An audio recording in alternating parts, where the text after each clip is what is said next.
அன்பு சகோதர சகோதரிகளே வணக்கம். சென்ற 2 தொடர்களையும் சாத்தானுடைய செயல்பாடுகளை, அசாதாரண செயல்பாடுகள், சாதாரண செயல்பாடுகள் இவற்றை நம்ம பார்த்துக்கிட்டு இருக்கோம். 118வது தொடர், 119வது 2 தொடர்லையும் நம்ம ரொம்ப ரொம்ப விழிப்பாக இருக்க வேண்டிய சாத்தானுடைய சாதாரண செயல்பாடுகள். ஒருத்தருக்கு பேய் பிடிச்சிருக்கு அப்படின்னா அசாதாரண செயல்பாடுகளை பார்த்தா கண்டுபிடிச்சிடலாம். அவங்க சத்தம் போடுவாங்க, ஆட்டம் போடுவாங்க, ஊழையிடுவாங்க, அதெல்லாம். ஆனால் அதை விட ரொம்ப ஆபத்து என்ன தெரியுமா? சைலண்டாக யாருக்கும் தெரியாமல், நீங்களே கண்டுபிடிக்க முடியாமல் சாத்தான் உங்களை பிடிச்சிருக்கான். அது சில ஊர்களுக்கு போகும்போது சொல்வேன், பேய் எல்லாருக்கும் தான் பிடிச்சிருக்கு. அவங்களுக்கு தெரிஞ்சிருது ஆட்டம் போடுதாங்க, கோயிலில் கொண்டு வச்சுருக்காங்க. உங்களுக்கு தெரியல, அவ்வளோதான். உங்கள்கிட்ட பேய் இருக்குது தெரியல. ஏன்னா அசாதாரண செயல்பாடுகளாக இருந்தாலும் சரிதான், சாதாரண செயல்பாடுகளாக இருந்தாலும் சரிதான், யார் இடம் கொடுக்கமோ, யாரை கைப்பற்றுறானோ அங்கே அவன் தான் இருக்கிறான். சதவீதம் தான் வேறு, பெர்சன்டேஜ் தான் கொஞ்சம் கூட குறைய இருக்கும், அவ்வளோதான். அவங்கள்ட்ட பேய் இருக்கிறத ஃபுல்லாக பார்க்க முடியும், உங்கள்கிட்ட இருக்கிறத பார்க்க முடியாது, அவ்வளோதான். அதான் வித்தியாசம். அதனால தான் நான் என்ன சொல்கிறேன், இந்த சாதாரண செயல்பாடுகள் தான் மிக மிக முக்கியமானது, நம்ம அறிந்து கொள்ள வேண்டும். இல்லை என்றால் அவன் அழிப்பவன், திருடுபவன், கொல்பவன், நம்ம பலியாயிரும். இப்போ இந்த சாதாரண செயல்பாடுகளில் ஏமாற்று வழிகள், பிளவு ஏற்படுத்துதல் 2ஐயும் பார்த்தோம். நம்ம இது சாதாரண எல்லாருக்கும் தாங்க. இதில் சாத்தானுடைய செயல்பாடுகள் அவங்களுக்கு கிடையாது, இவங்களுக்கு கிடையாது, எனக்கு உங்களுக்கு எல்லாருக்கும் தான். அவன் எல்லாரையும் தான் கர்ச்சிக்கும் சிங்கம் போல் விழுங்கணும்ட்டு அலைகிறான். புனிதர்களுடைய வாழ்க்கையில் புனித மார்ட்டின் டூஸ், அவருக்கு முன்னாடி உயிர்த்த ஆண்டவர் நிற்கிறார். பயங்கர பிரகாசமான ஒளி, உயிர்த்த ஆண்டவர் நிற்கிறார். இவர் கொஞ்ச நேரம் கொஞ்சம் பார்த்ததும் கொஞ்சம் அரண்டார். உயிர்த்த ஆண்டவர் வந்திருக்கார். அப்புறம் கொஞ்ச நேரம் கூர்ந்து பார்த்துட்டு காரி துப்புனார் அது மேலே. ஏன்னா உயிர்த்த ஆண்டவர் மேலே காரி துப்புறாரா? அப்புறம் தான் புனித மார்ட்டின் டூஸ் சொன்னார், என் ஆண்டவர் இயேசு கிறிஸ்து உயிர்த்த ஆண்டவருக்கு கைகளிலே காயங்கள் இருக்கும், அட நாய சாத்தான உனக்கு இல்லை அப்படின்னு சொன்னார். பாருங்கள், அந்த புனிதருக்கு முன்னாடியே உயிர்த்த ஆண்டவரை நிற்கிறான் பாருங்கள், ஏமாத்துறவன். உயிர்த்த ஆண்டவராக அவர்கிட்ட சொல்லி அவரை ஏமாற்றி கொண்டு போயிடலாம். ஆனால் பலிக்கலை. ஏன்னா அவரை அறிவு தெளிவோடு விழிப்பாக இருந்து கண்டுபிடிச்சார். புனித பியோ, அவருடைய ஆன்மீக குரு அருட்தந்தை அகஸ்டின், அவரை போல வந்தான். உடனே ஆன்மீக குரு வந்திருக்காருன்னு இவர் என்னன்னு கேட்டான். என்ன சொல்கிறான், நீ இந்த தவ வாழ்க்கைலாம் வாழாத, இப்படி ஓவராக தவம் செய்கிறதுனால ஒன்றும் பிரயோஜனம் கிடையாது, கடவுள் அதெல்லாம் கண்டுக்க மாட்டார். இன்னொன்று சபையில் ஒவ்வொருத்தரும் எப்படி இருக்காங்க பார்த்தியா, இந்த சபையில் ஒன்று இருக்க விட மாட்டாங்க, நீ சபையை விட்டு வெளியே போயிரு, வெளியே போய் நீ இதே மாதிரி தவ வாழ்க்கை வாழ்ந்துக்கோ, அதில் என்ன பிரச்சனை அப்படின்னு ஆன்மீக குரு பேசுகிறாரு. இவர் கொஞ்சம் பொறி தட்டிட்டு ஆஹா. அப்புறம் பார்த்தா அது பிசாசு ஆன்மீக குருவை போலவே வாரான். அதனால் அவனுடைய ஏமாற்று வழிகளில் முக்கியமாக சாத்தான் தீயவனாக வரமாட்டான். அதை நல்லா நம்ம தெரிஞ்சுக்கணும். தீமை செய்கிறவனாகவே வரமாட்டான். இது 2 முக்கியமானது. ஏன்னா நம்ம சாத்தான் இப்படிலாம் வரணும் அப்படிலாம் கிடையாது. சாத்தான் நன்மை செய்கிறவனாகவே வருவான், நல்ல வழி காட்டுகிறவனாகவே வருவான். ஏன்னு கேட்டால், அவன் தீயவனை வந்தால் தான் நீங்கள் அவனை விரட்டிடுவீங்களே. அப்புறம் அவனுக்கு எப்படி ஆள் சேர்க்கறது, எப்படி அவன் ஆட்சி அந்த நாட்டில் அமைக்கிறது? அப்போ என்ன செய்வான், 50% உங்களுக்கு நன்மை செய்வதை போலவே வருவான். அப்போது உங்களுக்கு அது பிடிக்கும், நல்லது நடக்க, நல்லது செய்கிறானே பிடிக்கும். அப்போ அது பிடிக்கும்போது அடுத்து என்ன ஆகும், அவனையும் பிடிக்கும். இப்போ சாத்தானுடைய திட்டம் என்னன்னா, அவனுடைய வழிகளையும் அவனையும் நீங்கள் ஏற்றுக்கொள்ள வேண்டும். நீங்கள் ஏற்றுக்கிட்டால் தானே உங்களை மொட்டை அடிக்க முடியும், உங்கள் மேலே மிளகா அரைக்க முடியும். அதனால் நன்மை போல வாருது, நல்லது செய்கிறது போல வாருது, உண்மை போல வாருது, அவனை நீங்கள் ஏற்றுக்கொள்ளக்கூடிய ஏமாற்று வழிகள். அது ரொம்ப ரொம்ப இதில் நம்ம ஆண்டவருடைய அருளால் நம்ம விழிப்பாக இருந்தால்தான் அவனுடைய ஏமாற்று வழிகளிலே நம்ம தப்பிக்க முடியும். முக்கியமாக இப்போ ஏமாற்று வழிகளில் நம்ம வந்து கடவுளை விட்டு பிரிஞ்சு, உறவுகளில் பிரிஞ்சு கடவுளை இழந்து போகிறோம். ஏன்னா எப்போ நீங்கள் ஏமாற்று வழிகளுக்கு பலியாகி, நானே என் வாழ்க்கையில் எது நல்லது, எது தீயது, எது உண்மை போய் நானே முடிவு பண்ணிக்கிடுவேன். கடவுள் எதுக்கு சொல்லணும், எனக்கு தெரியும் அப்படின்னு நீங்கள் முடிவு பண்ணப்பவே கடவுளை நீங்கள் வேண்டான்னு விட்டுட்டீங்க, கடவுளை இழந்துட்டீங்க. அப்போ பிளவு ஏற்படுத்தி கடவுள்கிட்ட இருந்து உங்களுக்கு பிளவு உண்டாயிடுச்சு. இந்த 3வது நிலைக்கு வர்றீங்க, அதான் திசை திருப்புதல். 3வது நிலை திசை திருப்புதல், டைவர்ஷன். இந்த திசை திருப்புதல் எப்படி, என்ன, அது எப்படி அவனுடைய சூழ்ச்சி நடக்குது பார்ப்போம். அதுக்கு முன்னாடி நம்ம செபிப்போம். தந்தை, மகன், தூய ஆவியின் திருப்பெயராலே ஆமென். அருள் நிறைந்த மரியே வாழ்க, ஆண்டவர் உம்முடனே, பெண்களுக்குள் ஆசீர்வதிக்கப்பட்டவள் நீரே, உடைய திருவயிற்றின் கனியாகிய இயேசுவும் ஆசீர்வதிக்கப்பட்டவரே. புனித மரியே, இறைவனின் தாயே, பாவிகளாயிருக்கிற எங்களுக்காக இப்பொழுதும் எங்கள் இறப்பின் வேளையிலும் வேண்டிக் கொள்ளும். ஆமென்.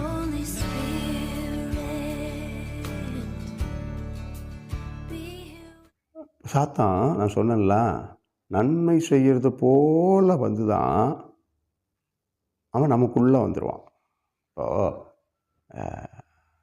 மனைவி சொல்கிறாங்க, நான் கருவுற்று இருக்கிறேன், ஏற்கனவே ஒரு குழந்தை இருக்குது, 2வது கருவுற்றுருக்குறாங்க. அப்போ வீட்டுக்காரர் என்ன சொல்கிறாரு,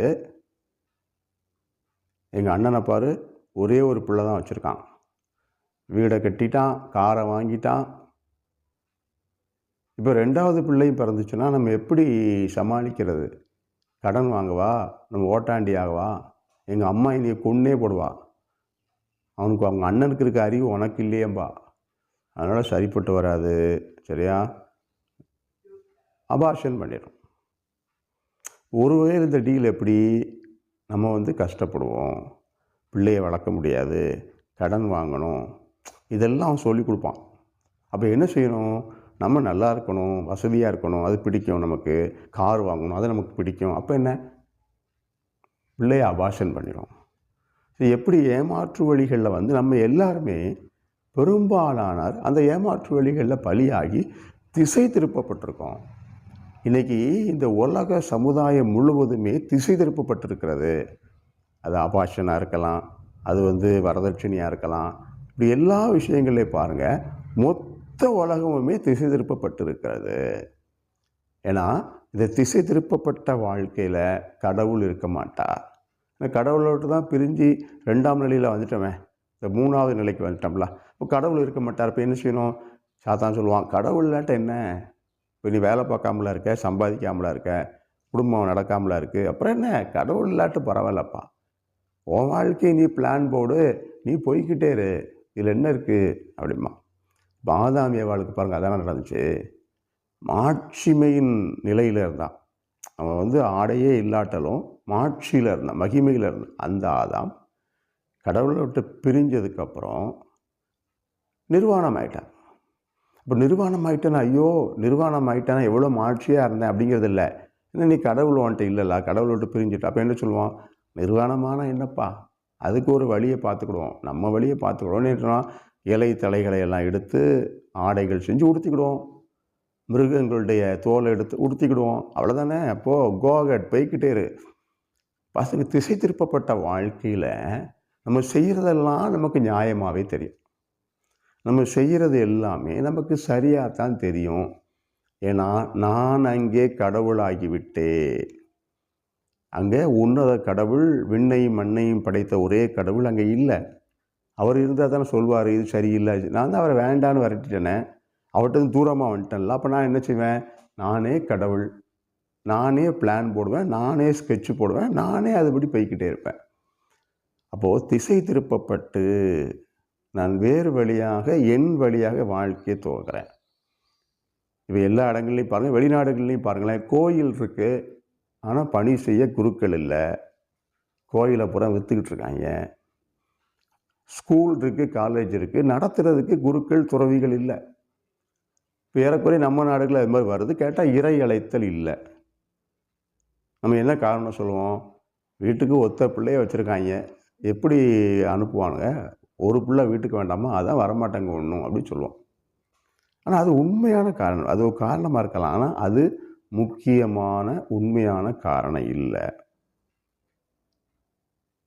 ஏன்னா அமெரிக்காவில் உள்ள ஒரு ஆயர் டேனியல் புக்லைன் அவர் சொல்கிறாரு, திருச்சபை இருக்கிறது, இறைவனும் இருக்கிறார், இறை அழைத்தலும் இருக்கு. ஆனால் நம்ம காலத்து பிள்ளைங்க, இளைஞர் இளம்பெண்கள் உலக காரியங்களால் திசை திருப்பப்பட்டு கடவுளுடைய அழைப்பை உணராதபடி அந்த அழைப்பு மூழ்கி அமுங்கி கிடக்கிறது. அதான் கடவுள் அழைச்சிக்கிட்டே தான் இருக்கிறார். ஏன்னா அவர் இறைவன், உயிரோடு வாழுகிறவர், என்றும் மாறாதவர். ஆனால் அந்த அழைப்பை கேட்காமல், அவருடைய குரலை கேட்காமல் உலக காரியங்களால் திசை திருப்பப்பட்டிருக்கிறார்கள். ஏன்னா ஒத்த பிள்ளை இருந்து அழைப்பு வராதா?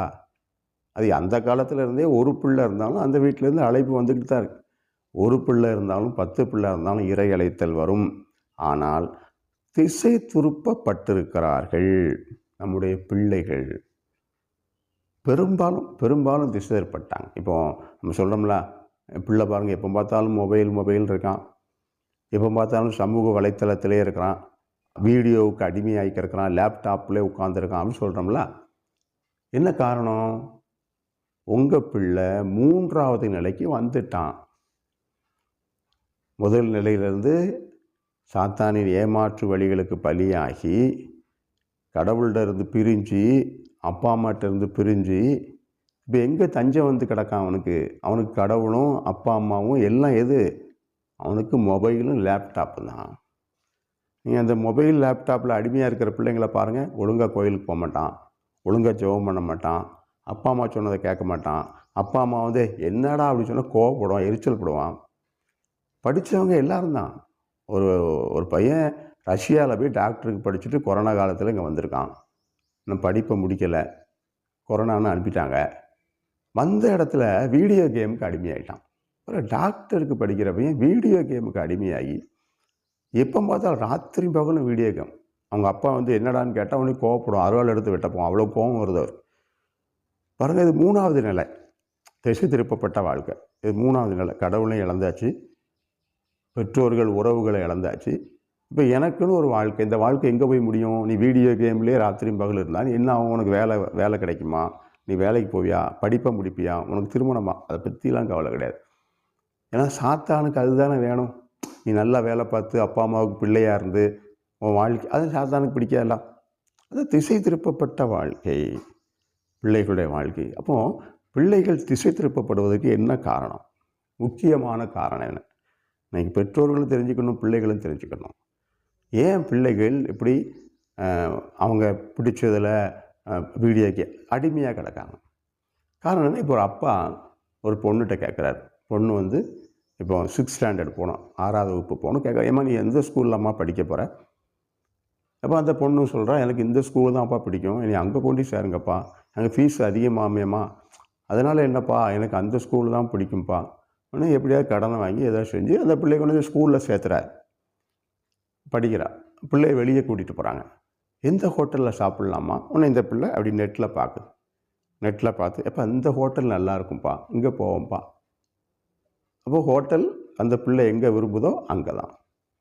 முடிஞ்சு காலேஜ் போகணும், படித்தாச்சு, காலேஜ் போகணும். எந்த காலேஜுமா போகணும்? எப்போ எனக்கு அந்த காலேஜ் தான்ப்பா வேணும். ஏம்மா அது எப்படிம்மா ரொம்ப ஃபீஸ் ஆகுமேம்மா? இல்லைம்மா எனக்கு அதான்ப்பா பிடிக்கும், என் ஃப்ரெண்டுலாம் அங்கே தான் போயிருக்காங்க, நான் அங்கே தான் போவேன்ப்பா. அங்கே தான் கொண்டு சேர்க்குறேன். பாருங்கள், ஸ்கூல் படிக்கிறது அந்த பிள்ளை விருப்பம், ஹோட்டலுக்கு போகணுன்னா அந்த பிள்ளை விருப்பம், காலேஜுக்கு போகணுன்னா எல்லாம் அந்த பிள்ளை விருப்பம், அந்த பையன் விருப்பம். இப்போ முடிஞ்சதும், காலேஜ் முடித்ததும் ஒரு பையனை கூட்டிகிட்டு வந்து சொல்வா, இவன் தான் நான் மேரேஜ் பண்ண போகிற பையன். ஏம்மா என்னம்மா அப்படி சொல்கிற? அது எப்படிம்மா நமக்கு ஒத்து வரும்? ஒன்றும் சொல்ல முடியாதப்பா.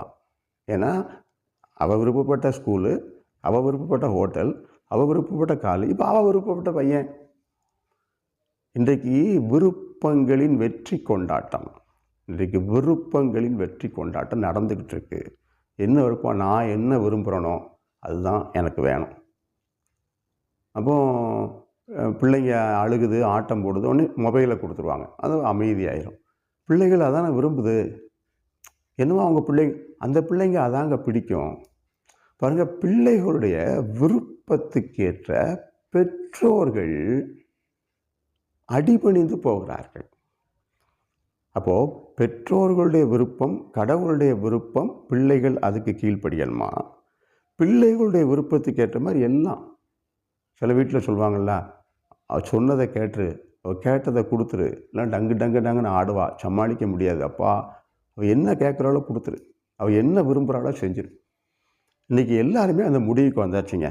நான் விரும்புகிறது, நான் நினைக்கிறது நடக்கணும், ஏன் விருப்பம் அது நடக்கணும்.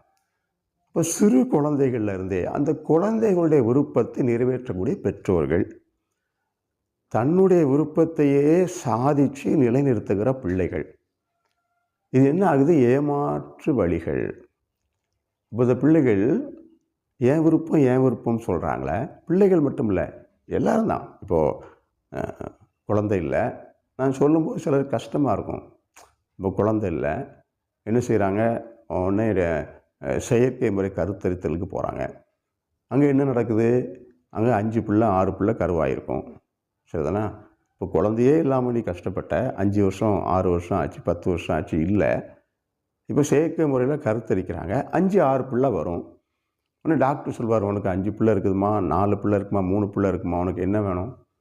எனக்கு ஒரு பிள்ளை மட்டும் போதும். எந்த பிள்ளை அழகாக இருக்கோ, எந்த பிள்ளை நல்லா இருக்கோ அந்த பிள்ளையை மட்டும், மீதி பிள்ளைகளெல்லாம். அப்போ ஏன் விருப்பம்தான்.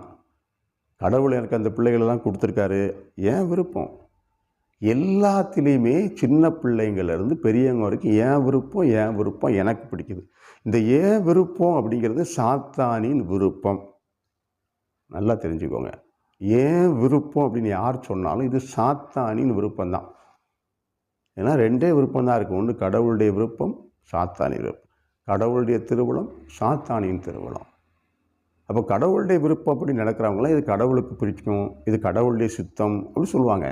ஏன் விருப்பம், ஏன் திருவுளம் சொல்கிறவங்க எல்லாமே எனக்கு பிடிக்கும்னு சொல்கிறவங்க இது சாத்தானின் திருவுளம். அப்போ என்ன செய்கிறாங்க? அவங்க அப்படியே திசை திருப்புற வழியில் வந்ததுக்கப்புறம் அவங்க விருப்பப்படியே நடக்கிறாங்க. அவங்க வாழ்க்கை அவங்க விருப்பப்படியே கொண்டு போகிறாங்க. இன்றைக்கி உலகம் பூராமே திசை திருப்பப்பட்டு இருக்கிறது. இப்போ நீங்கள் நிறைய மனநோய்கள் இப்போ அதிகமாகிக்கிட்டு இருக்கு. மனநல ஆலோசகர்கிட்ட போகிறாங்க, டாக்டர்கிட்ட போகிறாங்க, சைக்காட்ரிஸ்ட்டை போகிறாங்க. போய் அவங்கள்ட்ட ஒரு பிரச்சனையை சொல்கிறாங்கன்னு வச்சுக்கோங்களேன். அப்படி இருக்குது இப்படி இருக்குன்னு சொல்கிறாங்க. அவங்க என்ன கேட்குறாங்க? உடனே உங்களுக்கு எது பிடிக்கும், என்ன நடந்தால் நீங்கள் ஹாப்பியாக இருப்பீங்க அப்படின்னு கேட்காங்க. உடனே இப்படி, அப்போ அப்படியே இருந்துக்கோங்க. ஐயா சுய இன்ப பழக்கம் இருக்குது, ரொம்ப கஷ்டப்படுதேன், டாக்டர்கிட்ட போய் சொல்கிறாங்க. அதனால் என்ன இருக்குது, ஏன் கஷ்டப்படுறீங்க? இல்லை தப்பு இல்லை. என்ன தப்பு? நீங்கள் கம்ஃபர்டபுளாக இருக்கீங்களா, நீங்கள் ஹாப்பியாக இருக்கீங்களா, உங்களுக்கு பிடிச்சி, அப்புறம் என்ன, போங்க, கோஹெட். பாருங்கள், மனநல மருத்துவர்களே இப்படி மாறிட்டாங்க. ஒருத்தனுக்கு எது சந்தோஷமோ, ஒருத்தனுக்கு எது பிடிக்குதோ அது நியாயம், அது சரி. அப்போது சாத்தான் மொத்த உலகத்தையே, சிறு குழந்தை முதலாக குடும்பத்தை திசை திருப்பி வைத்திருக்கிறான். இது மிக மிக மிக ஆபத்தான ஒரு அறிகுறி. என்னன்னா, அழிவின் விளிம்பில் இந்த உலகம் போய்கொண்டிருக்கிறது, நின்று கொண்டிருக்கிறது. மிக ஆபத்தான அறிகுறி. அப்போ கடவுளுடைய குரலை கேட்காம, கடவுளே இல்லாமல் என்னால் வாழ முடியும் அப்படிங்கிற அந்த வாழ்க்கையில் எல்லாமே இயந்திரத்தனமாக தான் இருக்கும். அங்கே ஏன்னா அன்பு இல்லைல்ல, குடும்ப உறவுகள் அது பிரிஞ்சாச்சு. எல்லா அன்புக்கும் மேலான கடவுளுடைய பேரன்பும் கிடையாது. அப்போது வாழ்க்கையில் அர்த்தம் இருக்காது. அன்பு இல்லை, கடவுள் இல்லை, மகிழ்ச்சி இல்லை, அர்த்தம் இல்லை. இயந்திரத்தனமாக இருக்கும். காலையில் வேலைக்கு போகிறோம், ராத்திரி வரைக்கும் வேலை பார்த்து வீட்டுக்கு வரும்போது இப்படி வருவார். ஒரு யார்ட்டையும் சந்தோஷமாக பேசுவோம், இருப்போம், இருக்காது. கோபம், எரிச்சல், எப்பவும் கோபம், எரிச்சல் இருக்கும், எல்லாம் இருக்கும். நீங்கள் மற்றவங்களை பார்த்தா ஒரு பொருளாகவும் பணமாக தான் தெரியும். மனுஷனாக ஒரு அன்பு உள்ளவனாக யாரையுமே பார்க்க முடியாது. அதனால தான் இன்றைக்கி நிறைய அப்யூஸ் நடக்குது. நீங்கள் போக்சோ சட்டம், டெய்லி போக்சோ சட்டத்தில் பார்த்துக்கிட்டே இருக்கும். சிறு குழந்தைகளை மற்றவங்களை தவறாக பயன்படுத்துறது. காரணம் என்ன? கடவுள் இல்லைங்க, அங்கே அன்பு இல்லை, அங்கே வாழ்க்கையில் அர்த்தம் இல்லை, எல்லாம் இயந்திரத்தனமாக போச்சு. இன்னொன்று, நான் நினச்சா நான் எதுனாலும் செய்யலாம்ல, காசை கொடுத்து எதுனாலும் சரி பண்ணிக்கலாம்ல, அப்படி மாறிக்கிட்டு இருக்கிற ஒரு உலகம்.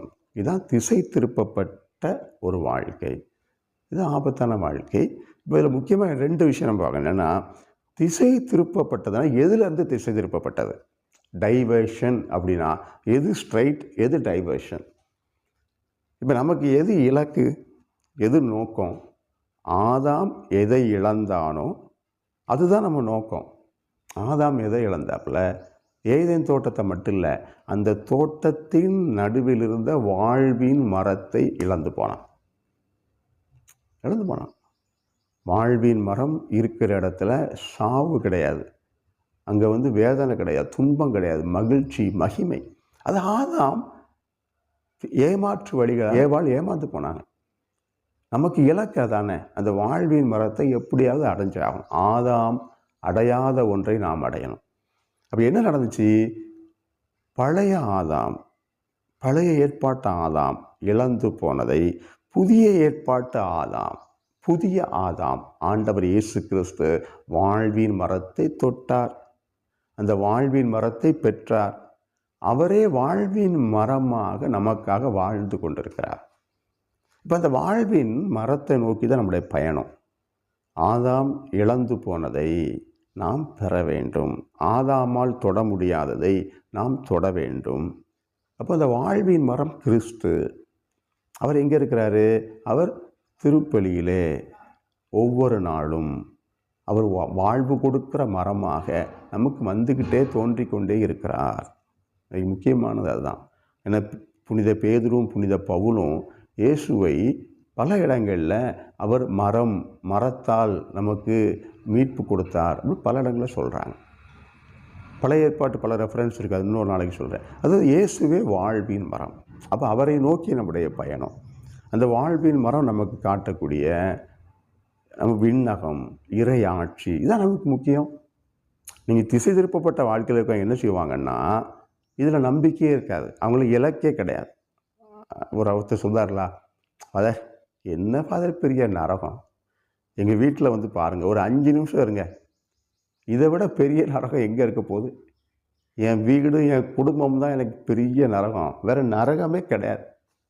எப்படி அடிக்கிறார் பாருங்கள். சாப்டர் முடிஞ்சு போச்சா, இவ்வளோ சொல்கிறார். இதான் நரகம், வேறு நரகமே கிடையாது. இதுதான் திசை திருப்பப்பட்ட வாழ்க்கை. இப்படி நிறைய சொல்லிட்டு போகலாங்க, நமக்குள்ளே நிறைய எடுத்துக்காட்டு இருக்குங்க. தான் வாழுகிற திசை திருப்பப்பட்ட வாழ்க்கையை நியாயப்படும். ஏன் தண்ணி அடிக்கிற, அதுக்கு ஒரு நியாயம் இருக்கும். நீ ஏன் இப்படி பண்ணுற, அதுக்கு ஒரு நியாயம் இருக்கும். எல்லாத்துக்கும் ஒரு நியாயம் இருக்கும். திசை திருப்பப்பட்ட வாழ்க்கையில் வாழக்கூடிய எல்லாரும் இந்த நாளில் முக்கியமாக என்ன செய்யணும்? நான் போன தொடர்லேயே சொன்னேன், நாம் எந்த நிலையில் இருந்தாலும் மீண்டும் நாம் வாழ்வின் மரத்தை நோக்கி பயணம் செய்யணும். அதுதான் நமக்கு மெயின் ரூட், நமக்கு போக வேண்டிய மெயின் பாதை அதுதான். நம்ம திசை திருப்பி நிற்கிறோம். அதுக்கு விவிலியத்தில் எரேமியா இறைவாக்கினர் 29வது அதிகாரம் 11வது வசனத்தில் சொல்லுகிறார். அவருடைய அழைப்பு, உங்களுக்காக நான் வகுத்திருக்கும் திட்டங்கள் எனக்கு தெரியுமென்றோ, அவை வளமான எதிர்காலத்தையும் நம்பிக்கையும் உங்களுக்கு அளிப்பதற்கான நல்வாழ்வின் திட்டங்களை அன்றி கேடு விளைவிப்பதற்கான திட்டங்கள் அல்ல என்கிறார் ஆண்டவர். நீங்கள் என்னிடம் வந்து கூக்குரலிட்டு மன்றாடுவீர்கள், அப்பொழுது நான் உங்களுக்கு செவி கொடுப்பேன்.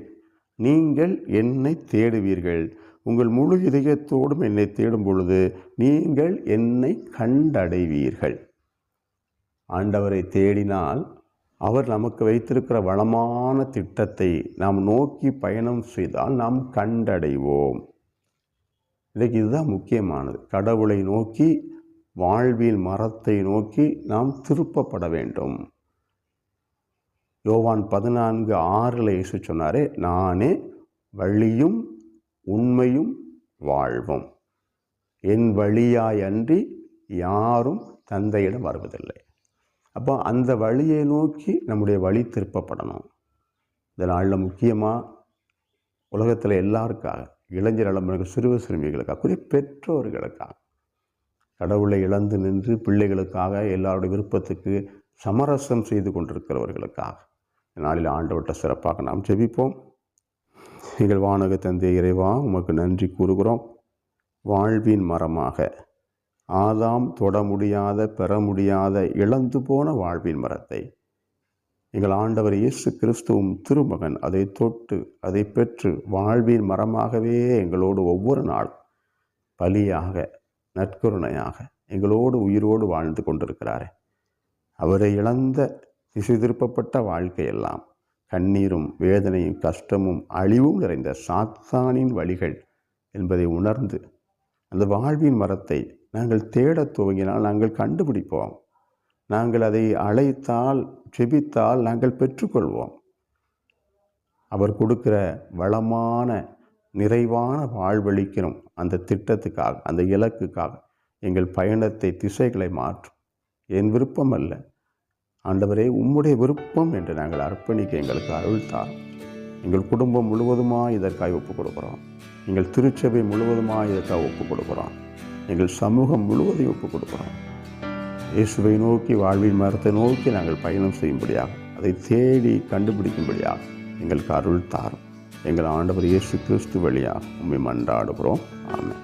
எல்லாம் உள்ள இறைவன், தந்தை, மகன், தூய ஆவியானவர் உங்களோடு இந்த ஆசீர்வதித்து வழிநடத்தி பாதுகாப்பாராக. ஆமென்.